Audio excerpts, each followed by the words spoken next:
What's up, everybody? This is Rob from Healthy You, where we help busy entrepreneurs, professionals, executives crush their insulin resistance, lose fat, and regain their energy to improve their overall quality of life.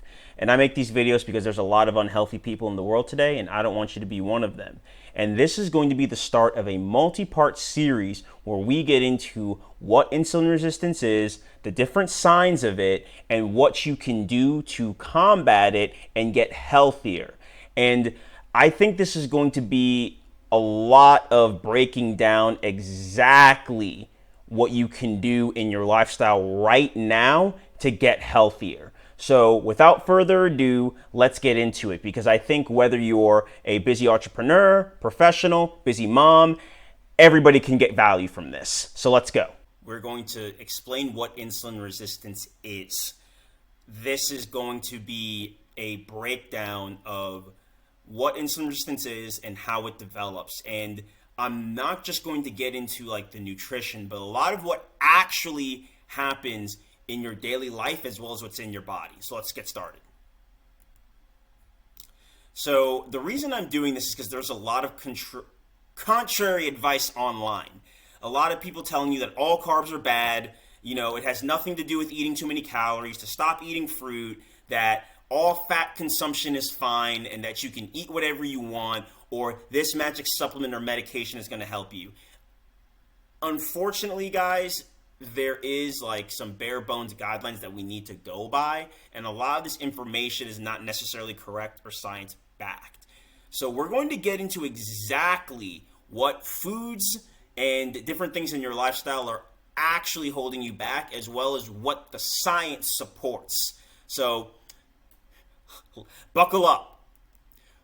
First of all, what is insulin resistance, right? What is insulin resistance? So this is when your body and the cells in your body become resistant and or less responsive to the hormone insulin. And what is insulin? Like I said before, it's a hormone that is produced by the pancreas. It transports glucose out of the blood to different cells for energy and fat storage. Remember, guys, your fat cells, all they are is a storage of glycogen, and glycogen is your body's main source of energy. So insulin and glucagon is another hormone, which we'll get into later, are the main hormones in your body that regulate your blood sugar levels. There are other ones as well that are different versions of insulin and glucagon, because actually there's many different versions of insulin and glucagon in the body, but that is well beyond the scope of this video, and we're going to keep things simple. And I want you to understand that insulin is not a bad thing. Insulin is not something that's horrible, okay? Your body needs insulin, and it needs glucose in order to survive. If your body does not have insulin, which would make you a type 1 diabetic, meaning you're insulin dependent, right? When your body does not produce insulin properly, your blood sugar levels can get out of whack. And that is very dangerous and life-threatening. So many people online trying to make it seem like insulin is always the bad guy. That is not true. Your body needs insulin.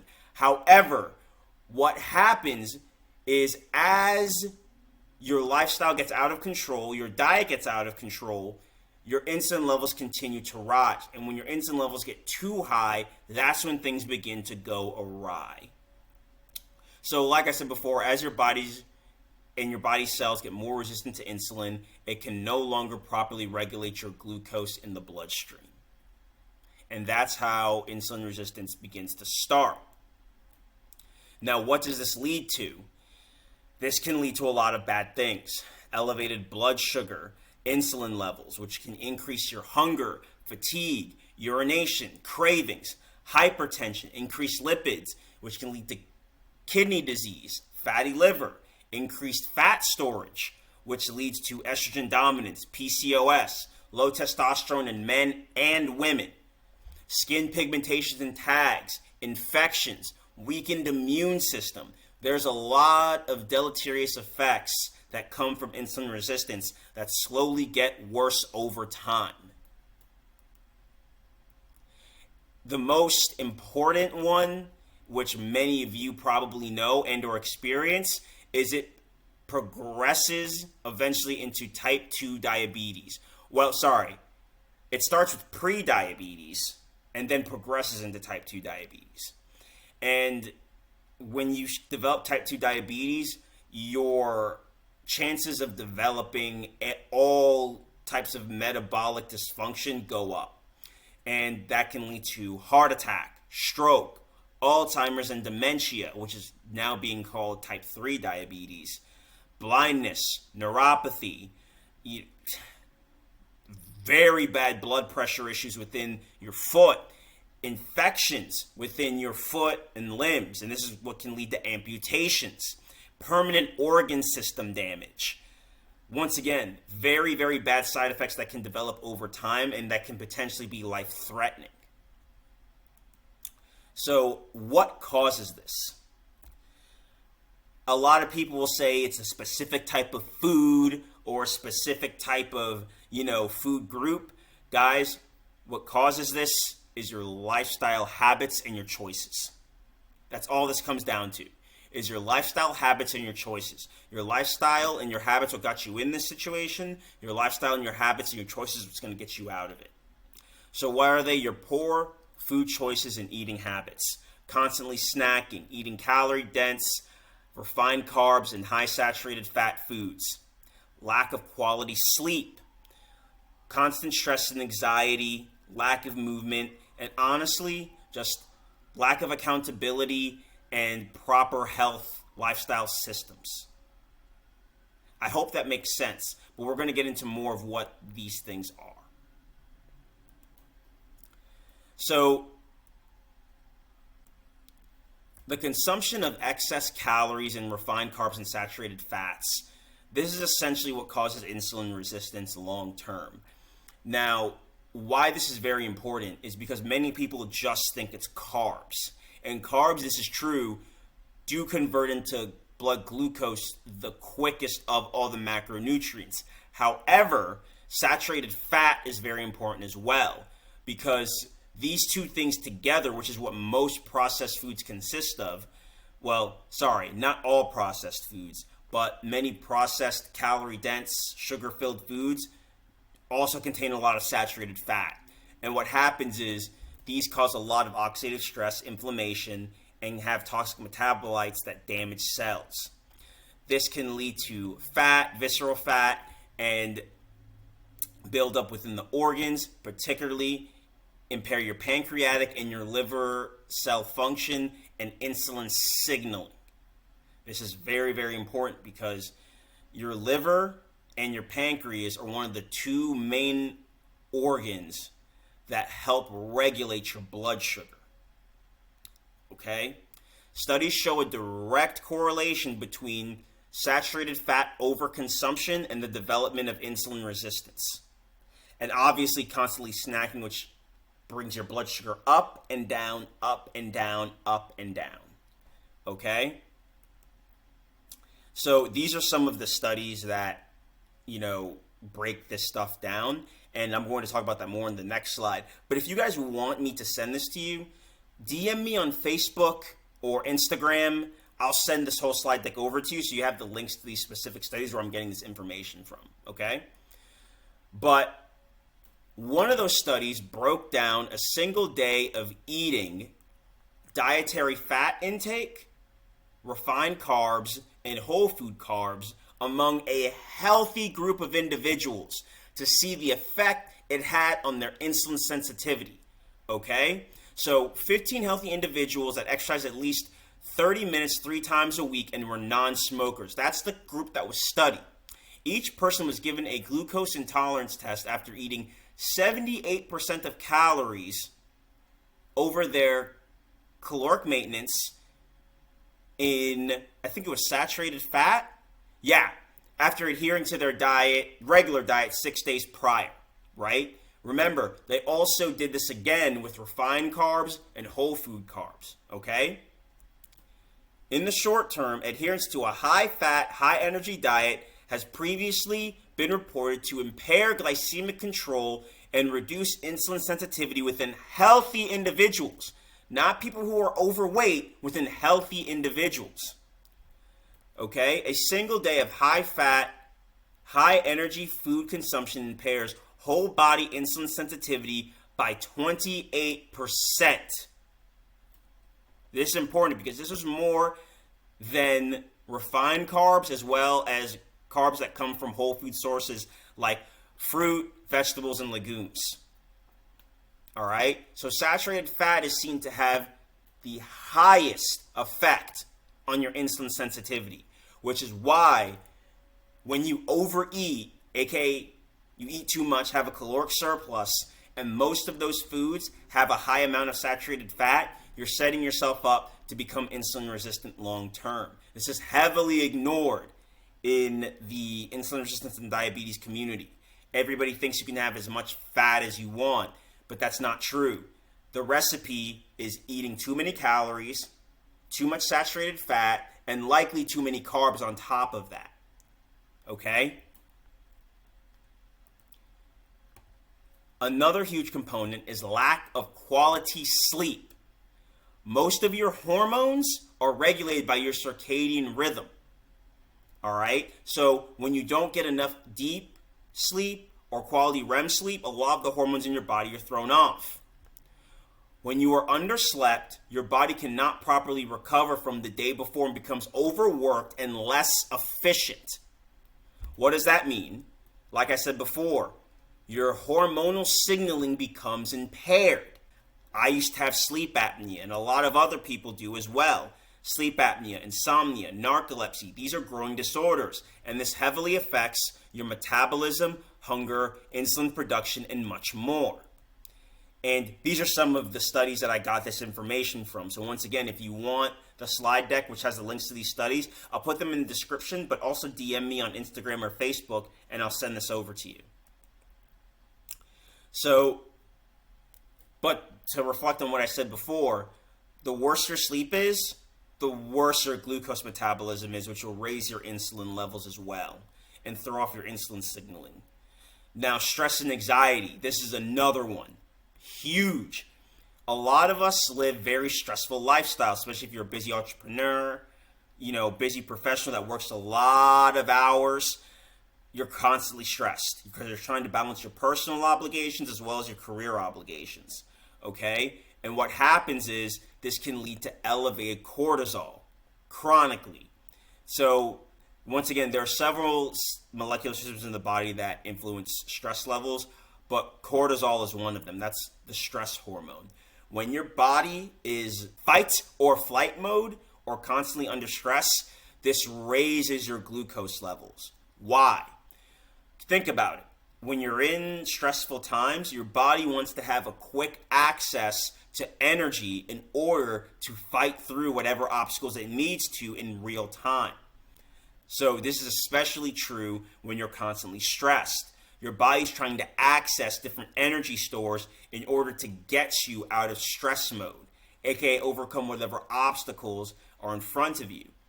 However, when you're constantly stressed, constantly have anxiety, fear, this is something that taxes your adrenal system, which regulates your cortisol and can keep your cortisol elevated. The second thing is also lack of movement. Now, as we talked about earlier, the less you move, the less your body can use its stored energy. So the more exercise you get, the more you give your body a chance to utilize the blood glucose within your bloodstream, as well as your stored glucose. So the more active you are, the higher your energy expenditures, calories burned, and your body, and the more calories your body also burns at rest. Also, your body begins to regulate and consume more stored fat and glucose for energy. The less you move, the higher your chances are of developing insulin resistance depending on other lifestyle habits. So just another tidbit or hack. After you eat, say if you were to eat a large carb-filled food or even saturated fat and your blood sugar begins to go up, if you were to exercise directly after that, you're going to lower your blood sugar spike significantly. Significantly. This is very important because The more you exercise, especially around when you take in carbs, the less your blood sugar spikes are going to be. And the more you can burn fat and more regulate your metabolism and perhaps speed it up to lower your blood sugar spikes even at rest. So, to me, this is the most important thing, which is damaging your health and causing your insulin resistance, is just due to the poor decisions that we make on a daily basis. Due to our stress, busy lifestyles, obligations, many of us use our food as a coping mechanism for stress, fear, and anxiety. You have poor health due to the decisions that you make on a daily basis. This was the case for me when I was pre-diabetic and 270 pounds. I was constantly stressed and binge eating. The thing that you need to understand is no one's coming to save you, so it's time to save yourself. The reason you failed in the past is because your health has not been a priority for you. You did not prioritize it, meaning you did not have systems in place because it was not important enough for you in order to plan and prepare, like your career, like your family. Because you don't have systems, what you're doing is usually very extreme and not simple and repeatable. That's all a system is, guys, is a habit that you can simply repeat over and over and over again. You don't have systems, you don't have structure, and it's not repeatable. Most importantly, you don't have anybody to hold you accountable to it like you do at your business, job, or with your family obligations.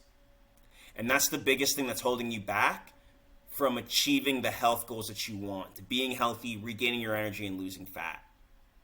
You don't have the proper systems in place. This is exactly what I needed to achieve my health goals long term, and the same goes for the 50 clients that I work with.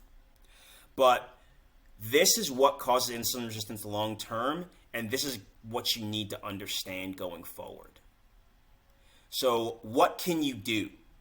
This is what I'm going to get into in future videos, but what you can do right now, start eating in a caloric deficit. All right? Start eating less calories. How can you do that? Simply reduce the amount of refined carbs and saturated fats that you're eating. Okay? Once again, how do you do that? Very simple. Replace the saturated fats with mono and polyunsaturated fats. How do I do that? Eat more avocados, grass-fed butter, organic peanut butter, salmon, nuts. Simply take away all the refined carbs that you're eating and replace them with as much protein and vegetables as you want. Same thing with legumes. Have as much of those as you want because those are satiating, filling, and you can make a lot of great meals out of them. All right? Get all your carbs from those sources, vegetables, low glycemic fruit, legumes. Get a lot of your calories from protein. These are naturally lower in calories, and you won't even have to think about counting them. You'll naturally be in a caloric deficit. Try to get in a few thousand steps a day, preferably after eating, because that'll lower your blood sugar spike and will prevent your body from secreting as much insulin. Try to reduce the amount of stress by planning and preparing your day and your daily obligations. Okay? This is going to take a little bit of effort, but just knowing how your day is going to go and planning and preparing for different things that could happen reduces a lot of the stress on your part because a lot of what causes fear and anxiety is uncertainty. The more you plan and prepare, the more you add certainty to your life. Okay?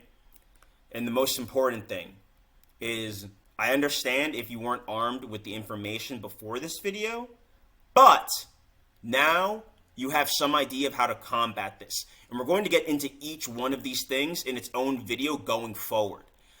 But what you need to do now is you need to take full accountability for your health going forward. I had to make this a priority, and I had to work at this every day. All right? Not that it took an extreme amount of hours or effort, but I made it a priority every day to make better choices and decisions. Like you do with your career, like you do with your family or your finances. You need to do the same thing here. I had to do it, and this is how I lost 90 pounds and was able to crush my pre-diabetes. And this is how I was able to help several other clients do the same. All right? So that's what you can do moving forward. So guys, that's part 1 that we're going to wrap up. In our next video, we're going to talk more about the signs of insulin resistance. How do you know that you might have it, or that you're thinking that you might have it, and how to properly test for it. Because most doctors will not test for insulin resistance.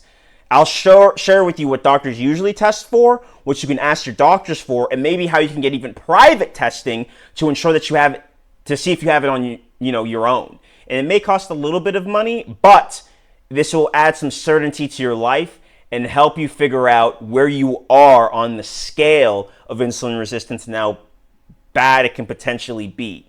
All right? Anyway, like I said, if you need help with this, if you're a busy entrepreneur, high-end professional, and you're thinking that I want a personalized plan on how to properly attack my insulin resistance or pre-diabetes, send me a DM or try to book a call with me below, and we'll talk more about how I can potentially help and maybe create a plan with you going forward or point you in the right direction. Anyway, I hope this video helps you guys. Please follow me on Facebook, Instagram, TikTok, and DM me if you want the slide deck that I explained in this video. I hope this helps you guys, and follow me in the next video, okay?